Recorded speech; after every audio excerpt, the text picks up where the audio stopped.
Hello, bachcho. The question is from Coulomb's law, and the question says that charges of 5 microcoulomb, 10 microcoulomb, and minus 10 microcoulomb are placed in air at the corners A, B, and C of an equilateral triangle ABC having each side equal to 5 centimeter.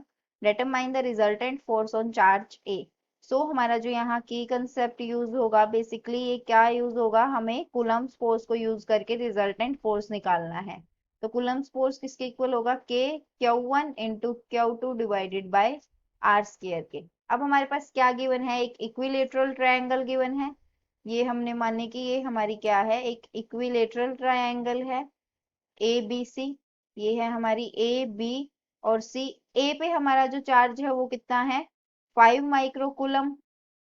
5 microcoulomb. B पे हमारा जो charge है वो है 10 microcoulomb और सी पे हमारा है -10 माइक्रोकूलम।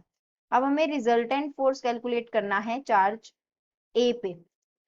तो ए पे हमारा कैसे कैलकुलेट होगा, जो हमारा ये पॉजिटिव है ये भी पॉजिटिव है, तो ये जो फोर्स ड्यू टू बी होएगा वो इधर होएगा, एफ बी हम मान लेते हैं। और ये जो होगा ये पॉजिटिव है और ये नेगेटिव है, तो इसको अट्रैक्ट करेगा, तो ये एफ सी इधर साइड होगा। सो हम एफ बी को करें तो क्या होएगा, के Q1 हमारा कितना है 5 माइक्रोकूलम इंटू Q2 हमारा कितना है 10 माइक्रोकूलम डिवाइडेड बाय आर हमारा कितना है, इसकी जो डिस्टेंस है वो कितना है 5 सेंटीमीटर। ये भी 5 सेंटीमीटर और ये भी 5 सेंटीमीटर। तो ये क्या होगा हमारा, ये हमारा बनेगा 0.05 का स्क्वायर। तो हमारी जो एफ बी की वैल्यू है वो कितनी हो जाएगी, 9 into 10⁻9 into 50 into 10⁻12 divided by 25 into 10⁻4। So F B हमारा कितना रह गया, 9 इंटू 50 डिवाइडेड बाय 25 इंटू 10⁻, अगर हम चेक करें यहाँ पे कितना रहेगा, ये रहेगा 10⁻1। सो इसके बाद हमारा क्या हुआ, 25 से ये कैंसिल 2 पे, तो एफ बी हमारा कितना बन गया, F B is equal to 18 और 10 हमारा है तो 0 इतना न्यूटन।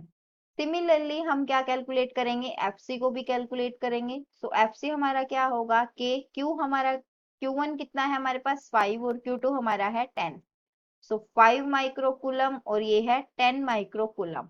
ये भी एफ सी भी हमारा क्या होगा, सेम होगा, डिवाइडेड बाय आर स्केयर, तो 0.05 का स्केयर बन गया। एफ सी भी हमारा कितना आ जाएगा 180 न्यूटन। सो हमारे पास F B is equal to F C, इनका जो मैग्नीट्यूड है वो क्या होगा, इक्वल होगा 180 न्यूटन के इक्वल। अब हम क्या चेक करेंगे, हमारा जो है ये कितना है, हमारा 60 डिग्री एंगल है। अगर ये 60 डिग्री है हमारा, तो ये एंगल कितना बचेगा हमारा, एंगल हम इसको 1 लेट कर लेते हैं, यहाँ पे हम कैलकुलेट करेंगे। So angle 1 is equal to 180 minus 60। So ये हमारा बनेगा 120 डिग्री एंगल 1। अब हमारा क्या करेंगे, resultant force. So resultant force जो होगा हमारा वो किसके इक्वल होगा, इज इक्वल टू, ये हमारा होगा under root of F B square plus F C square plus twice of F B F C cos of theta. Theta हमारा कितना है इनके बीच में 120 डिग्री। तो ये हमारा क्या बनेगा, एफ बी और एफ सी हमारे इक्वल है, तो ये हमारा बन जाएगा twice of F B square plus twice of F B square cos of 120 degree और इसका अंडर रूट।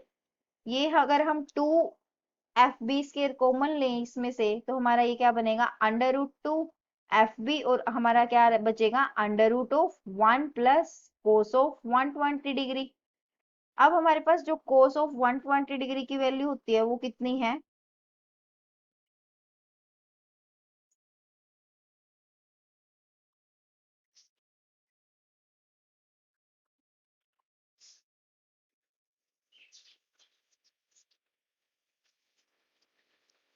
ये है हमारी under root of 2 F B और ये हमारी है अंडर रूट ऑफ 1 माइनस 1/2। तो ये 1/2 बनेगा, तो ये under root 2 by under root 2 F B ये हमारा बनेगा, एफ बी और एफ बी की वैल्यू हमारे पास है 180 न्यूटन। सो हमारा जो रिजल्टेंट फोर्स होगा वो किसके इक्वल होगा, 180 न्यूटन के equal. Thank you, hope you understood it well.